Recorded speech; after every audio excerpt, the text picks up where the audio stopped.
আইনসভার অন্তরে জনপ্রতিনিধিদের আচরণ কেমন হওয়া উচিত তা নিয়ে সুস্থ সংসদীয় সংস্কৃতির পক্ষে সওয়াল করলেন ভাঙড়ের বিধায়ক নওশাদ সিদ্দিকী। তার মতে বিধানসভা হলো জনস্বার্থবাহী আলোচনার জায়গা, তাই সেখানে ব্যক্তিগত কাদা ছোড়াছুড়ি বা অহেতুক হট্টগোল বন্ধ হওয়া প্রয়োজন। আর কি জানিয়েছেন তিনি, শুনুন। বলছি আজকে যে ক্লাস হলো, হ্যাঁ, হেডমাস্টার যারা দিল্লি থেকে এসেছেন, কি শেখালেন বিধায়ক? দেখুন, এটা বিগিনিং স্টেজে ছিল, পরস্পর স্টেপ বাই স্টেপ হবে। সব থেকে যেটা ছিল অবশ্যই এক্সাক্ট টাইমে চলছে না, একটু লেটে চলছে। 12:30 থেকে ডেটটা যেটা আছে, একজন পার্লামেন্টারিয়ান বা লেজিসলেচারের কি ভূমিকা হওয়া দরকার, সেগুলো 12:30 থেকে ডেটটা ছিল। অবশ্যই লেটে চলার জন্য এটা আরো একটু লেট হবে, সেটা মেন বিষয়। আর বিভিন্ন আমাদের দেশের পার্লামেন্টের স্পিকার ওম বিড়লা জি ছিলেন, আরো বিভিন্ন যারা বক্তারা ছিলেন, তারা বিষয় করেছেন।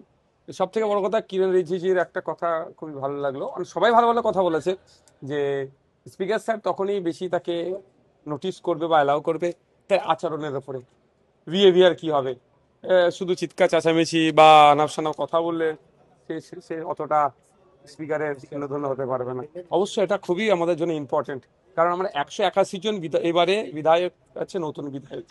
আমরা যারা পুরাতন আছি সব জেনে গেছি, এরকম ব্যাপার না। আমাদের জন্য এটা খুবই একটা গুরুত্বপূর্ণ এই ওরিয়েন্টেশন প্রোগ্রাম। আপনি একটা কথা বলেন যে যা শিখলেন বিধানসভায় যা প্রয়োগ হয় তার কি কোথাও কারণ এখনো তো সবটা হয়নি, জাস্ট বিগিনিং স্টেজে।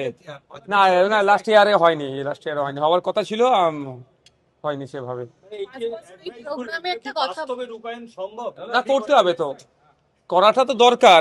ধরুন, আমরা একজন বিধানসভা থেকে প্রায় 3 লক্ষ 3.5 লক্ষ মানুষের জনপ্রতিনিধি হয়ে আসছি পশ্চিমবাংলার আইনসভার সদস্য হিসাবে। সুতরাং আমাদের আচার আচরণ, কথাবার্তা, কোনটা সংসদীয় শব্দ, অসংসদীয় শব্দ, কোনটা বলা যায় বা কোনটা বলা যায় না।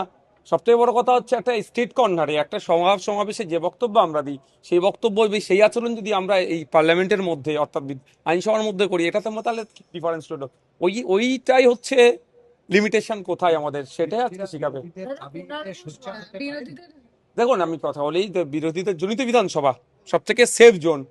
তবে আশা করব আজ এবং আগামীকাল যে ওরিয়েন্টেশন যে প্রোগ্রাম চলছে, যারা শাসক দলের বিশেষ করে নতুন বিধায়ক এসেছেন, তারা তো একটু বেশি চিৎকার করে বিরোধীদের বক্তব্যের সময়, তারা বুঝতে পারবেন যে এই হাউসটা কি। আমরাও বুঝতে পারবো, আমিও শিখবো এখান থেকে। গত 5 বছরে যে অভিজ্ঞতার মধ্যে দিয়ে নওশাদ সিদ্দিকী গিয়েছে, তার কোনো পরিবর্তন হবে আগামী দিনে, কি মনে হচ্ছে? যেটা আমি গত 5 বছরে দেখেছি, বিরোধীরা বলে শাসক চিৎকার করতো, এই 5 বছর সরি হয়নি, এই 1.5 মাসে ওটাই চলছে। আপনারা কি এবার বলার সুযোগ পাবেন বলে আশা রাখছেন? বিগত দিনে তো সেইভাবে বলার সুযোগ পাওয়া হয়নি। যেগুলো তথ্যভিত্তিক যে কথাগুলো বলেছিলাম, অনেক সময় সেই তথ্য পছন্দ হয়নি, চিৎকার চেঁচামেচি করেছিল। এবারে দেখা যাক কি হয়। শুরুতেই যেহেতু এই ওরিয়েন্টেশনের মধ্যে প্রোগ্রামটা হচ্ছে, তো স্বাভাবিকভাবে যারা নতুন বা যারা শাসক বিরোধী যারাই আছেন, অবশ্যই আমি করবো। বিরোধী মানে এ নয় যে তথ্যের বাইরে গিয়ে শুধু বিরোধিতা করার জন্য ভুংভাং কথা বলবে, সেটাও যেমন বন্ধ হবে। বিরোধী করাতে তথ্যভিত্তিক বিরোধিতা হবে এবং শাসক সেটাকে গ্রহণ করবে।